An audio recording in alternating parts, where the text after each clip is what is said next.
Mas olha só, o que acontece? O que tem muita gente ainda falando por aí e perguntando por aí, né?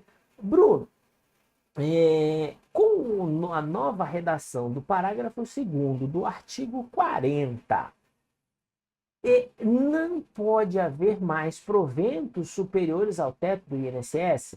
Então isso significa o quê? Que eu tenho um servidor aqui que ele vai se aposentar agora.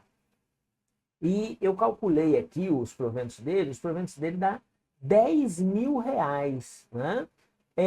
Significa que eu tenho que aplicar o teto do INSS para ele, né? Os 7.087,22?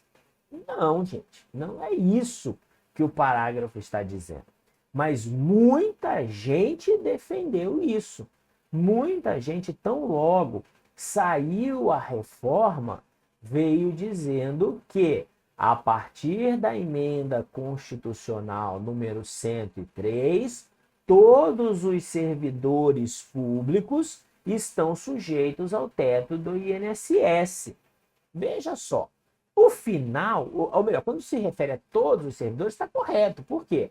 Porque ele é um dispositivo que ele é um dispositivo de eficácia, norma constitucional de eficácia plena. Você vê lá que ele não tem limitação aos servidores federais, ele se aplica a todos os servidores, né?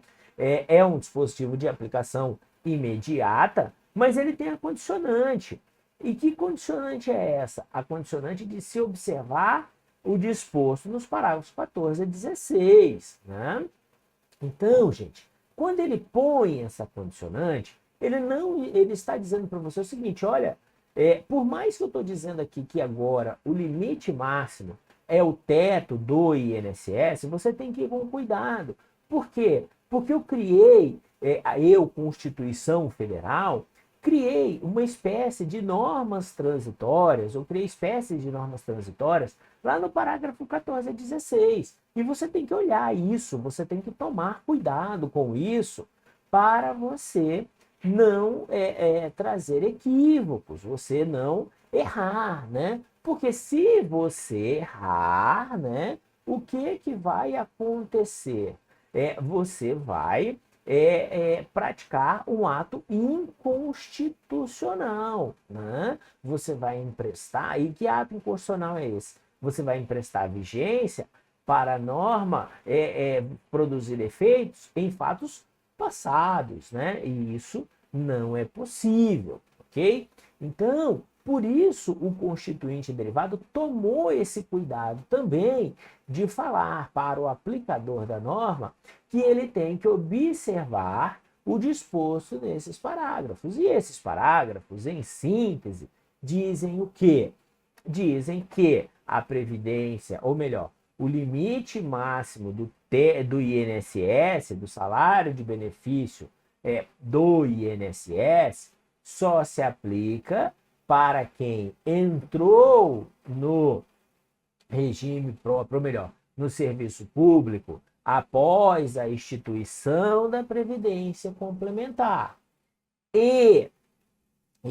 Né, para aqueles que já estavam, essa aplicação só poderá acontecer se houver opção expressa daquele servidor, o que vem sendo chamado de política de migração. A gente vai falar melhor sobre isso mais à frente, tá bom? Então, muito cuidado. Por quê? Porque tem gente pegando, eu já vi situações, olha que nível que nós chegamos, né? Eu me deparei com situações onde tinha regime próprio, ali em 2020, 2021, que o cidadão preenchia requisito para aposentar, ele não tinha feito reforma de benefício, ele não tinha implementado previdência complementar, né? E aí o cara tinha direito à aposentadoria com artigo 6º, por exemplo, né? Que dá a última remuneração e paridade, né? Vamos lembrar aqui. E aí ele ia se aposentar e tinha direito a 10 mil, como eu citei. Aí o regime próprio vinha e falava: não, mas eu tenho que aposentar ele com o teto do INSS. Esse era o raciocínio do regime próprio. Mas por quê? Porque O parágrafo 2º diz que os proventos não podem ser superiores ao teto do INSS. Ok, ele diz isso, mas e a condicionante que está lá? Observado, disposto nos parágrafos 14 a 16. Mas o que diz esse parágrafo? Aí você tem que ir lá, que ele vai dizer que o teto do INSS só pode ser aplicado para quem ingressou no serviço público, pós implementação da Previdência Complementar, gente. Então, muito cuidado, tá? Muito cuidado. Por quê? Porque senão você corre isso, como eu disse, de promover, aí, de fazer a aplicação da norma de forma equivocada. Bruno, tá, e por que então você ter uma previsão como essa? Bom, é algo interessante, né? A emenda constitucional número 103, ela tem aspectos bastante interessantes, né?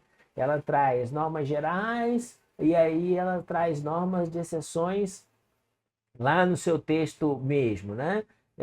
Enfim, mas aqui, o que o Constituinte quis fazer? Ele quis deixar claro justamente para não gerar essa dúvida interpretativa que gerou, essa interpretação equivocada que foi gerada, como deve ser aplicado esse dispositivo.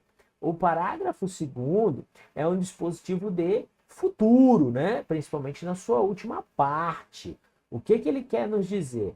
Ele quer nos dizer o seguinte: eu sou uma norma, ou melhor, o que está depois da vírgula, né?